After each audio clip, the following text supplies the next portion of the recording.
भाई एक बात बोलूं। हाँ बोल। जब सबको पता है कि अंदर क्या है तो हम कपड़े क्यों पहनते हैं? एक तो इस बहन के लोड़े से मैं अलग ही परेशान हूँ।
भाई तुमको पता है जिंदगी में आगे कैसे बढ़े? अपने दोनों पैर से। हाँ बताइए क्या हुआ है? सर मेरी बीवी लापता हो गई है। कब से? वो सर सुबह पड़ोसन आई थी मेरे घर पर और उसके साथ वो चली गई। तब से अब तक उसका कुछ पता ही नहीं चल रहा है। अच्छा ठीक है, तो फिर आप अपनी बीवी की डिटेल्स बताइए। डिटेल्स जैसे? जैसे आपकी बीवी की हाइट क्या थी? हाइट हाइट यही कोई 5-5.5 फीट के बीच में होगी। और रंग? रंग ना ज्यादा गोरा था ना ज्यादा काला था। अच्छा, जब आपकी बीवी घर से गई थी तो क्या पहन कर गई थी? ये तो मुझे सही से याद नहीं है। अच्छा अच्छा, आप क्या कह रहे थे, पड़ोसन के साथ गई हैं? हाँ पड़ोसन के साथ गई है। अच्छा, पड़ोसन की कुछ डिटेल्स याद है? हाँ थोड़ी बहुत याद है।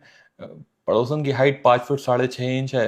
रंग गोरा, बाल काले हैं। जब वो घर से गई थी तो उसने लाल कलर का सूट पहन रखा था जिस पे पीले कलर के फूल बने हुए थे। उस पर कंट्रास्ट करता हुआ काले कलर का दुपट्टा पहन रखा था जिस पर हल्की सी कढ़ाई थी। दोनों कानों में उसने चांद बालियां पहन रखी थी। होठों पर उसने म्यूटेड मेजेंटा कलर की लिपस्टिक लगा रखी थी जिसके ऊपर उसने नकली काला तिल बना रखा था। बाएं हाथ में उसने 6 चूड़ियां पहन रखी थी जिसमें 3 काली और 3 लाल थी। दाएं हाथ में सिर्फ एक कड़ा पहन रखा था। नाखूनों के ऊपर उसने नकली नाखून लगाकर बढ़ा रखे थे जिसपे मैरून कलर की नेल पॉलिश लगा रखी थी। वोका की डिजायर स्ट्रिंग की उसने परफ्यूम लगा रखी थी। साइड में उसने टोट बैग पहन रखा था जिसमें पतली सी चेन पड़ी हुई थी। पेंसिल हील वाली उसने काले कलर की सैंडल पहन रखी थी। जाते वक्त उसकी बॉडी का टेम्परेचर 40 डिग्री था जो कि काफी हॉट था और उसके दिल की धड़कन 80 से 85 बीट्स पर मिनट पर फ्लक्चुएट हो रही थी। और उसके पैरों का नाम। मैं आपकी पड़ोसन को ढूंढने में जी जान लगा दूंगा।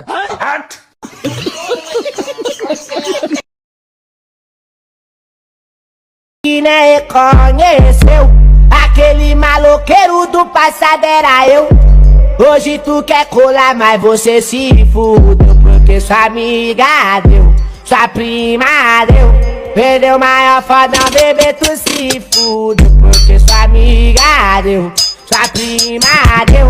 किसिंग चुम्मा चाटी किसने इन्वेंट की थी? तो हिस्टोरियंस को लगता था कि फर्स्ट किस इंडिया में हुई थी आज से लगभग 3500 साल पहले। ये हिस्ट्री के एंशिएंट टेक्स्ट में लिखा था। बट मैं वीडियो बना रहा हूँ तो ट्विस्ट तो होगा ही। रिसेंटली अभी मेसोपोटामिया की एंशिएंट टैबलेट्स मिली, उसमें जो प्रूफ मिला उसके हिसाब से आज से 3500 साल पहले से भी 1000 साल पहले से लोग किस करते आ रहे हैं। यहाँ तक कि उनके एंशिएंट गॉड्स तक किसिंग कर रहे थे। तो क्या इन मेसोपोटामियन, क्या नाम है, इनने किसिंग इन्वेंट की थी? इसके लिए हमें समय में और पीछे जाना पड़ेगा। तो एंथ्रोपोलॉजिस्ट ने 168 कल्चर्स को स्टडी करने के बाद पूरी दुनिया में जो उनका दिमाग हिला था ना, तो उन्हें पता चला कि आधे से ज्यादा ह्यूमन कल्चर्स में ह्यूमन किस तो करते हैं बट रोमांटिकली नहीं करते। पहले के इंसान लव शो करने के लिए एक दूसरे को स्मेल करते थे और यहाँ तक कि उनकी आईब्रोज पे निबलिंग करते थे। हिस्ट्री में किसिंग तभी बहुत पॉपुलर हुई जब ह्यूमंस ने जात पात इन्वेंट कर ली थी। तो क्वेश्चन ये आता है कि ये किसिंग तो ह्यूमन की नेचुरल इंस्टिंक्ट कभी थी ही नहीं, तो हमने ये इन्वेंट कहाँ से कर लिया? तो हम ह्यूमंस को ये आइडिया कहाँ से आ गया? तो इसकी 2 मेन थ्योरीज हैं। फर्स्ट है किस फीडिंग। पहले बेबी फूड्स तो होते नहीं थे, तो माँ अपने मुंह से मीट को तोड़ के डायरेक्ट बच्चे के मुंह में ट्रांसफर करके खिला देती थी क्योंकि उस टाइम पे हाथ वगैरह भी बहुत गंदे होते थे। बट सेकंड थ्योरी है बातचीत वाली। तो मिलियंस ऑफ साल पहले अपने एंशिएंट एंसेस्टर जो बंदर थे वो एक दूसरे के जुए निकाल के ही रिश्ते बनाते थे। ये लोग बहुत ध्यान से एक दूसरे ह्यूमंस के फर से डर्ट और बग्स निकालते थे और इसके लास्ट में एकदम सही से क्लीन करने के लिए ह्यूमन लिप्स से उसको चूस के एकदम साफ कर देते थे। बट जैसे जैसे ह्यूमंस इवॉल्व हुए हमारे बाल खत्म होते चले गए, बट हम लोगों ने उस लिप सिकिंग वाले पार्ट को रख लिया as a final level of trust and love. और साइंटिस्ट और अभय इसको कहते हैं ग्रूमर्स फाइनल किस हाइपोथेसिस।